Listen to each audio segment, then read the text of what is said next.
everybody, Turn on the Guy 3 here, and welcome to Pokemon X and Y Anime Reviews. Today we'll be reviewing episode 52, titled Froakie and Greninja vs. Barbacle.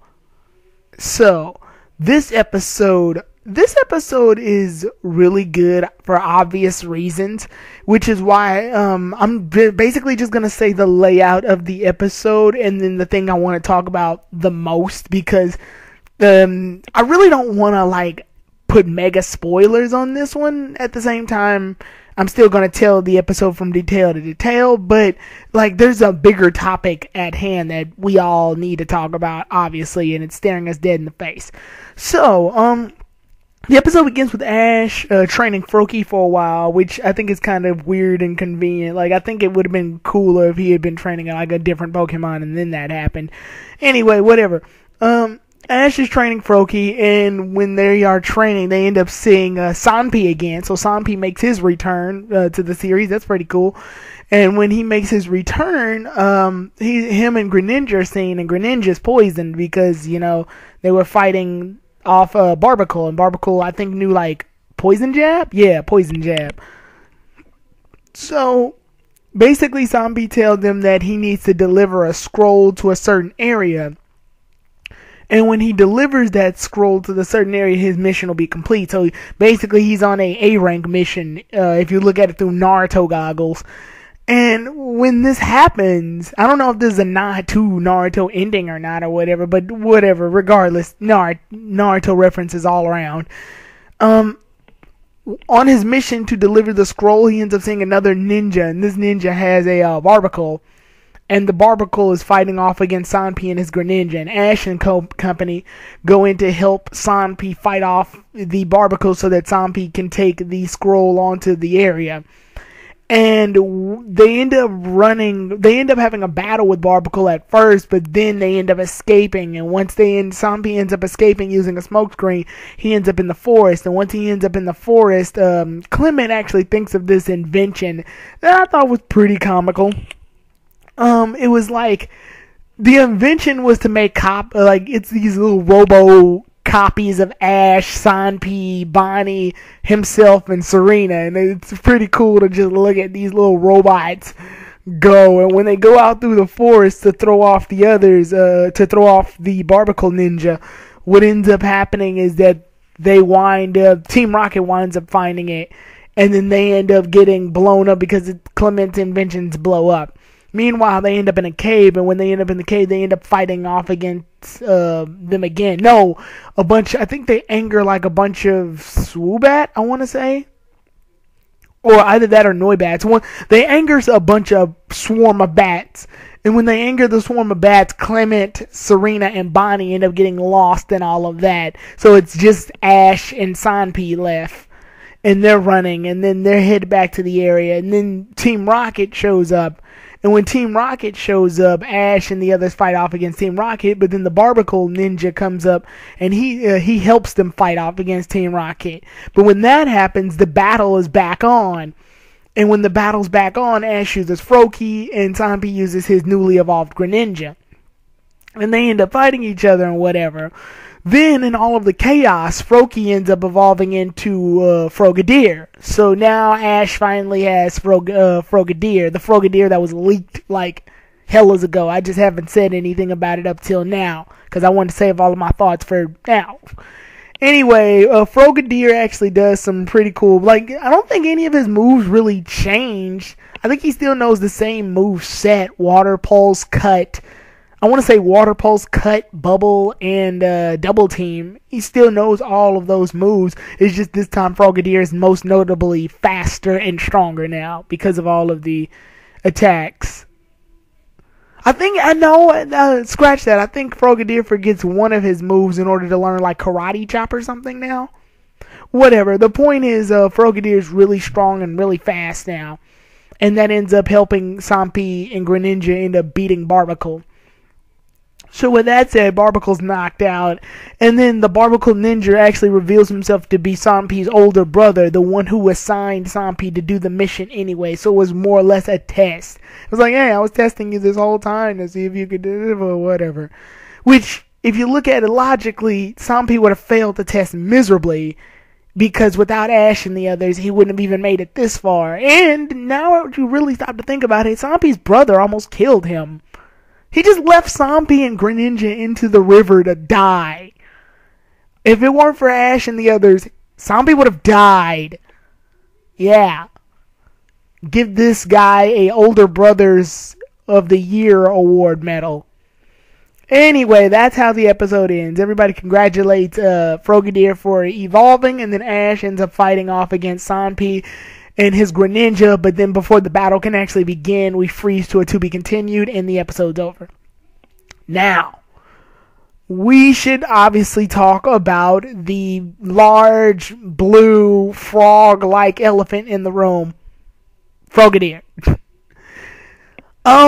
If you all have been watching Pokemon all the way up to this point, so from episode 1 all the way up till now, then you'll know that this is the first water starter Pokemon that Ashe has ever evolved ever. Every water Pokemon he's ever had has either had no interest of evolving or just refused to evolve. Ashe's Squirtle didn't evolve. Ashe's Totodile didn't evolve. Ashe's Oshawott didn't evolve. So yeah, it hasn't been up till now until Ashe's water starter has evolved. Now, this isn't like Ashe has had water Pokemon that have evolved before, like Krabby to Kingler, but that one's more or less a cop-out. And then his other water Pokemon, like Palpito, which was already an evolved Pokemon, and Weasel, who he didn't evolve. So yeah, this is one of the few water Pokemon that Ashe has to actually evolve. But then again, I can see a lot of similarities that this episode has, that this series, X and Y, has to the Hoenn region in terms of the pacing and the Pokemon that Ashe has. Because if you look at it like this, look at each of Ashe's Pokemon and then look at like his Hoenn set. Oh, and then in the Hoenn region, he didn't evolve his core fish. So yeah, there you go. But like, look at his set. He has Pikachu, which he had in both ones. He has the flying type Pokemon that evolves, like Tailo did with Swellow, Fletchling did to Fletchinder. He usually evolves his birds all the way though, so that may happen. And then there's his like starter Pokemon, which in Hoenn's case was Trico, which he evolved in a Sceptile. But then it evolved into Grovyle first and stayed a Grovyle through majority of the series. Ashe evolved Froakie into Frogadier in this series. And then that one Pokemon that doesn't have an evolved form, his Torkoal, in this series, it's his Hawlucha. So you can see the similarities that a lot of his Pokemon have to Pokemon prior. So at that point, that means the next Pokemon that he's going to get, the Gumi, that he's basically has been leaked to death. I don't want to say it like this, but it's more than likely he may not evolve it. I don't want to be the bearer of bad news for this one, though. And this series has done some unexpected things with Pokemon. So, hell, they gave Clement a Luxio out of pure nowhere, so I wouldn't put it past them. I'm not going to say out of pure nowhere. There's an origin story behind it, obviously.